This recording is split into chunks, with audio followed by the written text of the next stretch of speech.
ഹരേ രാമ രാമ രാമ ഹരേ ഹരേ. ഹരേ കൃഷ്ണ കൃഷ്ണ കൃഷ്ണ ഹരേ ഹരേ. കൃഷ്ണായ വാസുദേവായ ദേവകീനന്ദനായ ച നന്ദഗോപകുമാരായ ഗോവിന്ദായ നമോ നമ. എല്ലാ സജ്ജനങ്ങൾക്കും നമസ്കാരം. ഇന്ന് 67ാമത്തെ ദശകം നോക്കാം. ഗോപീഗർഭ പ്രശമനം. ഒന്നാമത്തെ ശ്ലോകം. സ്ഫുരത്പരാനന്ദരസാത്മകേന ത്വയാ സമാസാദിതഭോഗലീലാം അസീമമാനന്ദഭരം പ്രപന്ന മഹാന്തമാബുർമദമംബുജാക്ഷ്യ. പദമുറിച്ച് പറയാം. സ്ഫുരത് പര ആനന്ദ രസ ആത്മകേന സ്ഫുരത്പരാനന്ദരസാത്മകേന ത്വയാ സമാസാദിത ഭോഗലീലാഃ അസീമം ആനന്ദഭരം പ്രപന്ന മഹാന്തം ആബുഹു മദം അംബുജ അക്ഷ്യ. മഹാന്തമാബുർമദമംബുജാക്ഷ്യ. സ്ഫുരത് പരാനന്ദ രസ ആത്മകേന ത്വയാ. സ്ഫുരത് പ്രകാശിക്കുന്ന പരമാനന്ദരസാത്മകേന പരമാനന്ദാനുഭവസ്വരൂപനായ ത്വയ അങ്ങയോട് കൂടിയിട്ട് സമാസാദിത ഭോഗലീല സുഖമായിട്ട് ക്രീഡിക്കാൻ അവസരം ലഭിച്ചതിനാൽ അസീമം ആനന്ദഭരം പ്രപന്നാഹ അസീമം സീമയില്ലാത്ത അതിരില്ലാത്ത ആനന്ദഭരം ആനന്ദഭാരത്തെ അതിരില്ലാത്ത പരമാനന്ദത്തെ പ്രപന്നാഹ പ്രാപിച്ച അംബുജാക്ഷ്യ ഗോപസ്ത്രീകൾ മഹാന്തം മദം ആബുഹു വലിയ അഹങ്കാരത്തെ പ്രാപിച്ചു എന്ന് പറയുമ്പോൾ പരമാനന്ദ സ്വരൂപനായ ഭഗവാനോടുകൂടി ക്രീഡിക്കാൻ അവസരം ലഭിച്ചത് കൊണ്ട് അധികരിച്ച ആനന്ദത്തെ അനുഭവിച്ചു കൊണ്ടിരുന്ന ആ ഗോപസ്ത്രീകൾ വലിയ അഹങ്കാരികളായി തീർന്നു. ഏവം ഭഗവത കൃഷ്ണാത് ലബ്ധമാന മഹാത്മന ആത്മാനം മേ നിരേ സ്ത്രീണാം മാനിന്യോഭ്യധികം ഭുവി. ഭാഗവതം. ഇപ്രകാരം ഉദാരചിത്തനും ഐശ്വര്യപൂർണനുമായിരിക്കുന്ന കൃഷ്ണനിൽ നിന്ന് സത്കാരം ലഭിച്ച ഗോപികമാര് ഭൂമിയിലെ സ്ത്രീകളിൽ വെച്ച് ശ്രേഷ്ഠതയുടെ കാര്യത്തിൽ ഞങ്ങൾക്ക് തുല്യരായിട്ട് ആരുമില്ല എന്ന് വിചാരിച്ച് അഹങ്കരിച്ചു. ഇനി രണ്ടാമത്തെ ശ്ലോകം. നിലീയതേ സൗമയി മയ്യമായം രമാപതിർവിശ്വമനോഭിരാമ ഇതി സ്മ സർവാ കലിതാഭിമാന നിരീക്ഷ്യ ഗോവിന്ദ തിരോഹിതോ ഭൂഹു. പദമുറിച്ച് പറയാം. നിലീയതേ അസൗ മയി മയ്യമായം രമാപതിഃ വിശ്വമനോഭിരാമഃ രമാപതിർവിശ്വമനോഭിരാമഃ ഇതി സ്മ സർവാഃ കലിത അഭിമാന നിരീക്ഷ്യ ഗോവിന്ദ തിരോഹിതഃ തിരോഹിതോ ഭൂഹു. വിശ്വമനോഭിരാമഃ ലോകൈകസുന്ദരനായ അസൗ രമാപതി. ഈ രമാപതി ഈ ലക്ഷ്മി വല്ലഭൻ എന്ന് പറയുമ്പോൾ ഈ ഭഗവാൻ അമായം മയി നിലീയതേ അമായം വ്യാജമില്ലാത്ത നിർവ്യാജമായ എന്നില് മയി എന്നില് നിലീയതേ മുഴുകിയിരിക്കുന്നു. ഇതി സ്മ സർവ എന്നിങ്ങനെ എല്ലാ ഗോപസ്ത്രീകളെയും സർവാഹ കലിതാഭിമാനാഹ എല്ലാ ഗോപസ്ത്രീകളെയും കലിത അഭിമാനാഹ അഹങ്കാരം പൂണ്ടവരായിട്ട് നിരീക്ഷ്യ കണ്ടിട്ട് ഗോവിന്ദ ഗുരുവായൂരപ്പ അവിടുന്ന് തിരോഹിത അഭൂഹു മറഞ്ഞു അവിടെ നിന്ന് മറഞ്ഞു. വിശ്വമനോഭിരാമഃ അസൗ രമാപതിഃ. ലോകൈകസുന്ദരനായ ഈ കൃഷ്ണന് എന്നെയാണ് കൂടുതൽ ഇഷ്ടം. എന്നെ പറ്റി മാത്രമാണ് കൃഷ്ണൻ ചിന്തിക്കുന്നത്, എന്നെ മാത്രമാണ് നോക്കിക്കൊണ്ടിരിക്കുന്നത് എന്നിങ്ങനെയൊക്കെ ഗോപികമാര് കലിത അഭിമാനാഹ നിരീക്ഷ്യ, അഹങ്കാരം, ആ ഗോപികമാർക്ക് അഹങ്കാരം അധികരിച്ചതായിട്ട് കണ്ടപ്പോൾ ഗുരുവായൂരപ്പ അങ്ങ് അവിടെ നിന്നും മറഞ്ഞു. ഇനി 3-ാമത്തെ ശ്ലോകം. രാധാഭിധാം താവതജാതഗർവാമതിപ്രിയാം ഗോപവധൂം മുരാരേ ഭവാനുപാദായ ഗതോ വിദൂരം തയാ സഹ സ്വൈരവിഹാരകാരി. പദമുറിച്ച് പറയാം. രാധാഭിധാം താവത് അജാതഗർവാം അതിപ്രിയാം, താവതജാതഗർവാം അതിപ്രിയാം ഗോപവധൂം മുരാരേ ഭവാനുപാദായ ഗതഃ വിദൂരം തയാ സഹ സ്വൈരവിഹാരകാരി.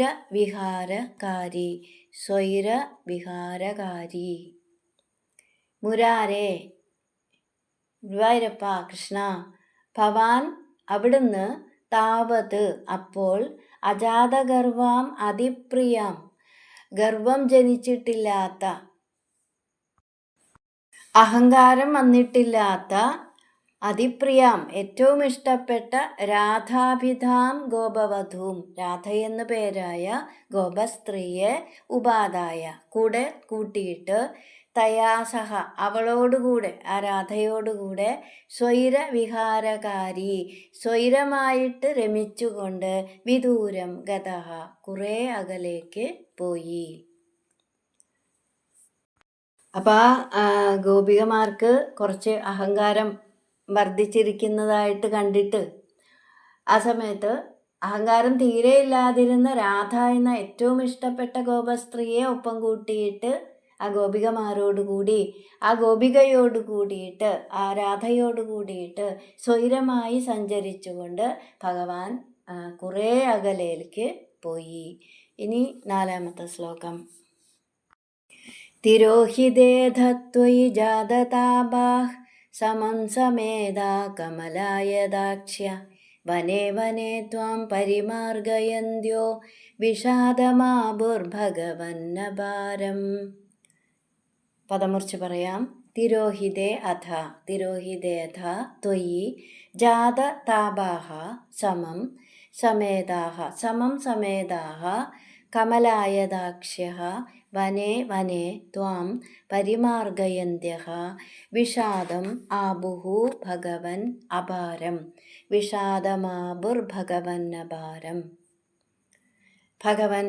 ഭഗവാനെ ത്വയി തിരോഹിതേ അവിടുന്ന് മറഞ്ഞപ്പോൾ, അഥ പിന്നീട് അങ്ങ് അവിടെ നിന്ന് മറഞ്ഞതിന് ശേഷം, ജാതതാപാഹ ദുഃഖിതകളായ, കമലായദാക്ഷ്യഃ ഗോപസ്ത്രീകൾ, സമം സമേതാഹ ഒന്നിച്ചു ചേർന്ന്, എല്ലാവരും സമം സമേതാഹ ഒന്നിച്ചു ചേർന്നിട്ട്, വനേ വനേ ത്വാം വനംതോറും കാടുതോറും, ത്വാം പരിമാർഗയന്ത്യഃ അങ്ങയെ അന്വേഷിച്ചുകൊണ്ട് തിരഞ്ഞുകൊണ്ട്, അപാരം വിഷാദം ആബുഹു വല്ലാതെ സങ്കടപ്പെട്ടു. ഭഗവാൻ അങ്ങനെ മറഞ്ഞതിന് ശേഷം ദുഃഖിതരായ ഗോപസ്ത്രീകൾ എല്ലാവരും ഒന്നിച്ചു ചേർന്ന് കാടിൻ്റെ ഓരോ ഭാഗത്തും അങ്ങയെ അന്വേഷിച്ചുകൊണ്ട് അങ്ങനെ നടന്ന് അങ്ങനെ വല്ലാതെ സങ്കടപ്പെട്ടു. ഇനി 5-ാമത്തെ ശ്ലോകം. ഹാ ചൂത ഹാ ചമ്പക കർണികാര ഹാ മല്ലികേ മാലതി ബാലവല്യ കിം വീക്ഷിതോ നോ ഹൃദയൈകചോര ഇത്യാദി താസ്ത്വത് പ്രവണാവിലേബുഃ. പദമുറിച്ച് പറയാം. ഹാ ചൂത ഹാ ചമ്പക കർണികാര ഹാ മല്ലികേ മാലതി ബാലവല്യഃ കിം വീക്ഷിതഃ ന ഹൃദയ ഏകചോര ഇത്യാദി താഹ ത്വത് പ്രവണ വിലേബുഃ. ഹാ ചൂത ഹാ ചമ്പക. ഹാ ചൂത തേന്മാവേ, ഹാ ചെമ്പക ചെമ്പകമേ, കർണികാര കണിക്കൊന്നേ, ഹാ മല്ലികേ മുല്ലേ, ഹാ കഷ്ടമായല്ലോ മാലതി പിച്ചകമേ, ബാലവല്യ ചെറുവള്ളികളെ, ഹാ കഷ്ടമായല്ലോ, ഇത് വലിയ കഷ്ടമായല്ലോ. നഹ ഹൃദയൈകചോരഹ, ഞങ്ങളുടെ ഹൃദയം അപഹരിച്ച കള്ളനെ, യുഷ്മാഭിഹി കിം വീക്ഷിതഃ, നിങ്ങൾ ആരെങ്കിലും കണ്ടുവോ, ഇത്യാദി ത്വത് പ്രവണാഹ, എന്നിങ്ങനെ ത്വത് അങ്ങയിൽ പ്രവണാഹ അനുരക്തരായിട്ട് താഹ വിലേബുഹു, ആ ഗോപസ്ത്രീകൾ കരഞ്ഞുകൊണ്ട് ചോദിച്ചു. ഈ ശ്ലോകത്തിൽ ഗോപികമാർ പോകുന്ന വഴിയിലൊക്കെ കണ്ടുമുട്ടുന്ന വള്ളികളോടും മരങ്ങളോടും ഒക്കെ തന്നെ കൃഷ്ണനെ കണ്ടോ കൃഷ്ണനെ കണ്ടോ എന്ന് ചോദിക്കുകയാണ്. ഹേ ചെമ്പകമേ, ഗർവിഷ്ഠകളായ സ്ത്രീകളുടെ അഹങ്കാരത്തെ മന്ദഹാസം കൊണ്ട് നശിപ്പിക്കുന്ന രാമാനുജൻ ഈ വഴിയെങ്ങാനും പോകുന്നത് നിങ്ങൾ കണ്ടുവോ? അതുപോലെ തേന്മാവേ, നീ കണ്ടുവോ കൃഷ്ണനെ? ഹേ കണിക്കൊന്നേ, മാധവനെ നീ കണ്ടുവോ? ഹേ മുല്ലേ, നിനക്കെന്താണ് ഇത്ര സന്തോഷം? നിന്റെ പൂക്കൾ പറിക്കുവാൻ കൃഷ്ണനെങ്ങാനും ഇവിടെ വന്നിരുന്നുവോ? ഞങ്ങളുടെ ഹൃദയം അപഹരിച്ച ആ കണ്ണനെ നിങ്ങൾ ആരെങ്കിലും കണ്ടുവോ? എന്നിങ്ങനെ ഗുരുവായൂരപ്പ ആ ഗോപസ്ത്രീകൾ കരഞ്ഞുകൊണ്ട് ഓരോരുത്തരോടും കാണുന്നവയോടൊക്കെ സകല ചരാചരങ്ങളോടും അവരങ്ങനെ ചോദിച്ചു. ഇനി 6ാമത്തെ ശ്ലോകം. നിരീക്ഷിതോയം സഖി പങ്കജാക്ഷ പുരോമമേത്യാകുലമാലബന്ധി ത്വാം ഭാവനാ ചക്ഷുഷി വീക്ഷ്യ കാചിത് താപം സഖീനാം ദ്വിഗുണീചകാര. പദമുറിച്ച് പറയാം. നിരീക്ഷിതഃ അയം, നിരീക്ഷിതോയം സഖി പങ്കജാക്ഷ പുരഃ മമ ഇതി ആകുലം ആലബന്തി മമേത്യാകുലമാലബന്തി ത്വാം ഭാവനാചക്ഷുഷി വീക്ഷ്യ കാചിത് താപം സഖീനാം ദ്വിഗുണീചകാര. ദ്വിഗുണീചകാര ഇരട്ടിച്ചു. ഇവിടെ കാചിത് ത്വാം ഒരു ഗോപസ്ത്രീ, കാചിത് ഒരുവള് എന്ന് പറയുമ്പോൾ ഒരു ഗോപസ്ത്രീ, ത്വാം ഭഗവാനെ അങ്ങയെ ഭാവനാചക്ഷുഷി വീക്ഷ്യ, ആ ഭാവന ദൃഷ്ടിയിൽ സങ്കല്പ ദൃഷ്ടിയിൽ വീക്ഷ്യ കണ്ടിട്ട്, സഖി അയം പങ്കജാക്ഷ മമ പുരഃ നിരീക്ഷിത, തോഴി ഇതാ കൃഷ്ണനെ എൻ്റെ മുന്നിൽ കണ്ടു, മമ പുരഃ നിരീക്ഷിത എൻ്റെ മുമ്പിൽ കണ്ടു, ഇതി ആകുലം ആലബന്തി എന്ന് പരിഭ്രമത്തോടുകൂടി പറഞ്ഞിട്ട്, സഖീനാം താപം ദ്വിഗുണീചകാര മറ്റു കൂട്ടുകാരികളുടെ ദുഃഖത്തെ ഇരട്ടിപ്പിച്ചു. അപ്പം ഇവിടെ ഒരു ഗോപസ്ത്രീ ഭഗവാനെ അവിടുന്ന് മുന്നിൽ വന്ന് നിൽക്കുന്നതായിട്ട് മനസ്സിൽ തോന്നിയപ്പോൾ മേൽപ്പത്തൂര് പറയാണ്, ഭഗവാനെ അതിലൊരു ഗോപസ്ത്രീ അവിടുന്ന് മുന്നിൽ വന്ന് നിൽക്കുന്നതായിട്ട് മനസ്സിൽ തോന്നിയപ്പോൾ പരിഭ്രമത്തോടു കൂടിയിട്ട് വേറൊരു ഗോപിയോട് പറയാണ്, തോഴി ഞാൻ കൃഷ്ണനെ കണ്ടു, ഇതാ ഇപ്പോൾ ഇവിടെ നിൽക്കുന്നുണ്ടായിരുന്നു. അപ്പം മനസ്സിൽ കണ്ടത് നേരിട്ട് കണ്ടതാണെന്ന് തെറ്റിദ്ധരിച്ചിട്ടാണ് പറഞ്ഞതെങ്കിലും മറ്റു ഗോപികമാർക്ക് സങ്കടമായി, കൃഷ്ണൻ വന്നത് തങ്ങൾക്ക് കാണാൻ കഴിഞ്ഞില്ലല്ലോ എന്നോർത്തപ്പോൾ അവരുടെ ദുഃഖം ഇരട്ടിച്ചു. ഇനി 7ാമത്തെ ശ്ലോകം. ത്വദാത്മികാസ്തായമുനാ തടാന്തേ തവാനുചക്രു കില ചേഷ്ടിതാനി വിജിത്യ ഭൂയോപി തഥൈവ മാനാത് ത്വയാ വിമുക്താം ദദൃശുശ്ചരാധാം. പദമുറിച്ച് പറയാം. ത്വത് ആത്മികാഹ താഹ, ത്വദാത്മികാസ്താഹ യമുനാതട അന്തേ, യമുനാതടാന്തേ തവ അനുചക്രുഹു കില, തവാനുചക്രുഹു കില ചേഷ്ടിതാനി വിജിത്യ ഭൂയഃ അഭി ഭൂയോപി തഥാ ഏവ തഥൈവ മാനാത് ത്വയാ വിമുക്താം ദദൃശുശ്ച രാധാം. ത്വത് ആത്മികഃ താഹ, അങ്ങയുമായിട്ട് തന്മയീഭവിച്ച താഹ അവർ, ആ ഗോപസ്ത്രീകൾ, യമുനാ തടാന്തേ കാളിന്തി തീരപ്രദേശത്ത്, തവ അങ്ങയുടെ ചേഷ്ടിതാനി അനുചക്രുഹു കില, ആ ലീലകളെ, അങ്ങയുടെ ലീലകളെ അനുകരിച്ചുവത്രേ. അനുചക്രുഹു കില, അനുകരിച്ചുവത്രേ.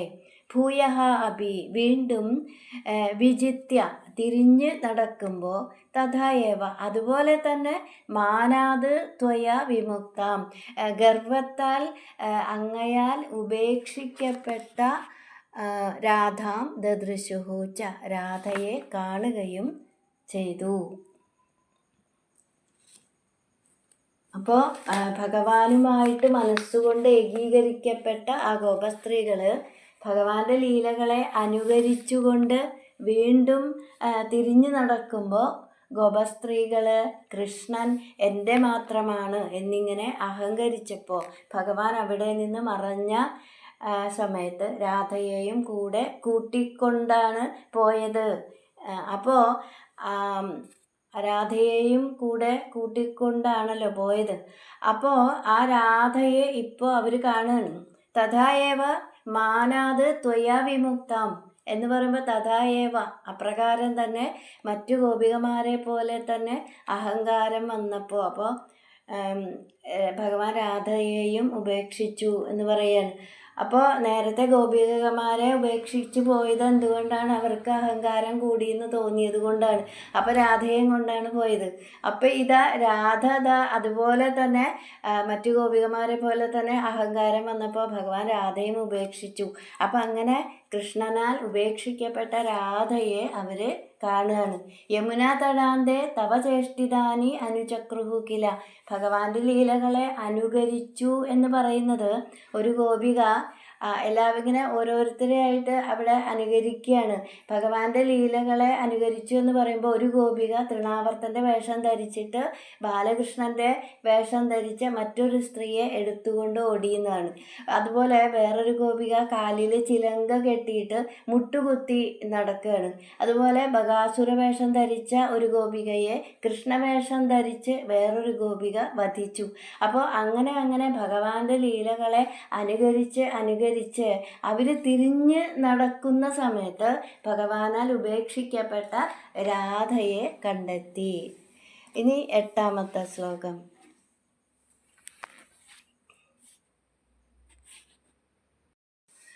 തതസ്സമം താ വിപിനേ സമന്താ തമോവതാരാവധി മാർഗയന്ത്യ പുനർവിമിശ്ര യമുനാ തടാന്തേ ഭൃശം വിലേബുശ്ച ജഗുർഗുണാംസ്തേ.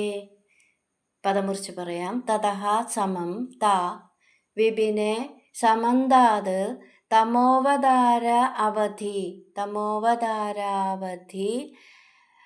മാർഗയന്ത്യഃ പുനർവിമിശ്ര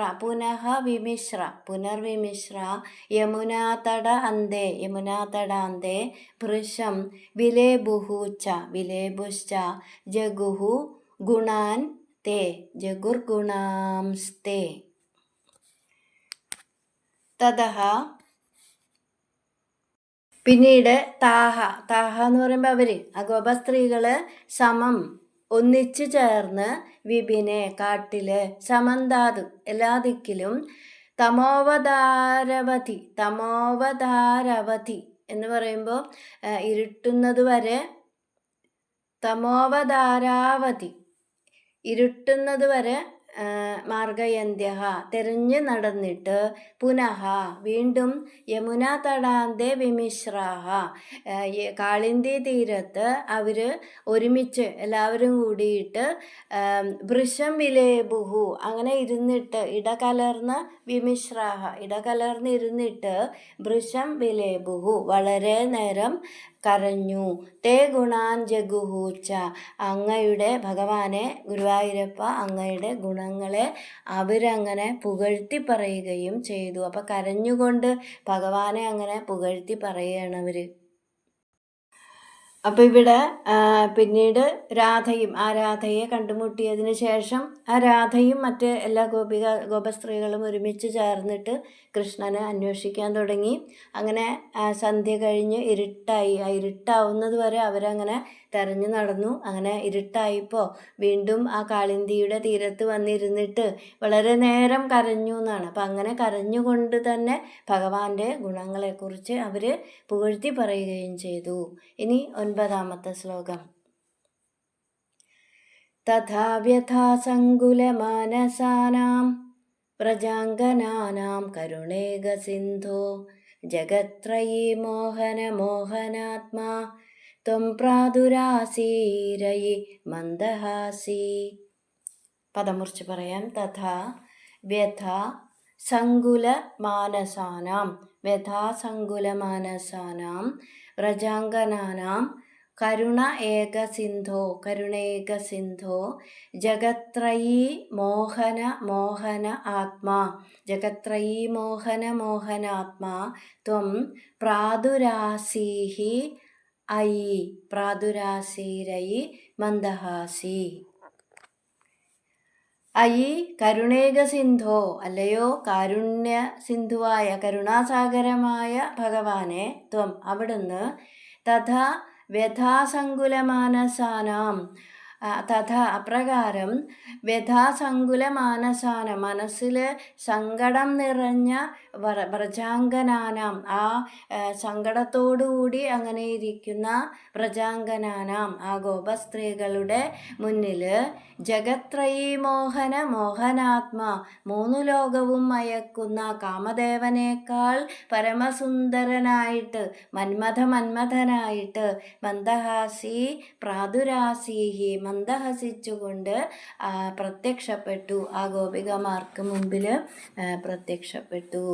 അപ്പോൾ അങ്ങനെ വലിയ വ്യഥയോടുകൂടിയിട്ട് സങ്കടം നിറഞ്ഞ മനസ്സോടുകൂടിയിട്ടിരിക്കുന്ന ആ ഗോപസ്ത്രീകളുടെ അടുത്ത് കരുണാസാഗരമായ ഭഗവാൻ ത്രിലോകത്തെയും മയക്കുന്ന കാമദേവനേക്കാൾ സുന്ദരനായിട്ട് മന്മഥനായിട്ട് മന്ദഹാസി പ്രാദുരാസീഹി ഗോപികമാരുടെ മുന്നിൽ മന്ദഹാസത്തോടുകൂടി പ്രത്യക്ഷപ്പെട്ടു.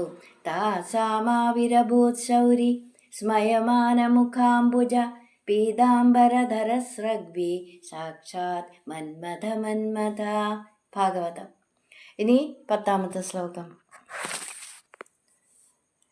സന്ദിഗ്ധസന്ദർശനമാത്മകാന്തം ത്വാം വീക്ഷ്യ തന്വ്യസഹസാ തദാനീം കിം ന ചക്രു പ്രമദാദിഭാരാത് സത്വം ഗദാത് പാലയ മാരുദേശ. പദമുറിച്ച് പറയാം. സന്ദിഗ്ധ സന്ദർശനം, വീണ്ടും കാണുമോ എന്ന് സംശയിക്കപ്പെട്ടിരുന്ന ആ സന്ദർശനം ഇനിയൊരു സന്ദർശനം ഉണ്ടാകുമോ എന്ന് സംശയിക്കപ്പെട്ട ആത്മകാന്തം ത്വാം പ്രിയതമനായ അങ്ങയെ സഹസാ വീക്ഷ്യ പെട്ടെന്ന് കണ്ടപ്പോൾ തന്വ്യഹ പെട്ടെന്ന് കണ്ട ആ ഗോപസ്ത്രീകള് ഭഗവാനെ മുന്നിൽ കണ്ട ഇനി കാണുമോ ഇല്ലയോ എന്ന് സംശയിച്ചു കൊണ്ടിരിക്കുന്ന സമയത്ത് പ്രിയതമനായ ആ ഭഗവാനെ പെട്ടെന്ന് കണ്ടപ്പോൾ ആ ഗോപസ്ത്രീകള് പ്രമദാദിഭാരാത് സന്തോഷാതിശയത്താൽ എന്തെന്ത് ചെയ്തില്ല, കിം ന ചക്രു എന്തെന്ത് ചെയ്തില്ല, മാരുദേശ സഹാത്വം ഗദാത് പാലയ സഹാത്വം അങ്ങനെയുള്ള അവിടുന്ന് ഗുരുവായൂരപ്പ അങ്ങനെയുള്ള അവിടുന്ന് ഗദാത് പാലയ രോഗത്തിൽ നിന്ന് രക്ഷിക്കണേ. അപ്പോൾ ഇനി എന്തെങ്കിലും കണ്ണനെ കാണാൻ സാധിക്കുമോ എന്ന് സംശയിച്ച ആ ഗോപികമാരുടെ മുന്നിൽ ഭഗവാൻ പെട്ടെന്ന് പ്രത്യക്ഷപ്പെടുകയാണ്. അപ്പം അങ്ങനെ പ്രത്യക്ഷപ്പെട്ടപ്പോൾ ഗുരുവായൂരപ്പ മേൽപ്പത്തൂർ പറയാണ്, ഗുരുവായൂരപ്പ സമാനതകളില്ലാത്ത സന്തോഷം കൊണ്ട് സന്തോഷാതിശയം കൊണ്ട് അവർ എന്തൊക്കെയാണ് ഇനി ചെയ്യാത്തത്. അപ്പോൾ ഗുരുവായൂരപ്പ അങ്ങനെയുള്ള അവിടുന്ന് ഗദാത് പാലയ രോഗത്തിൽ നിന്ന് എന്നെ രക്ഷിക്കണേ എന്ന് പ്രാർത്ഥിച്ചുകൊണ്ട് മേൽപ്പത്തൂർ 67ാമത്തെ ദശകം സമർപ്പിക്കുന്നു. ഹരേ കൃഷ്ണ.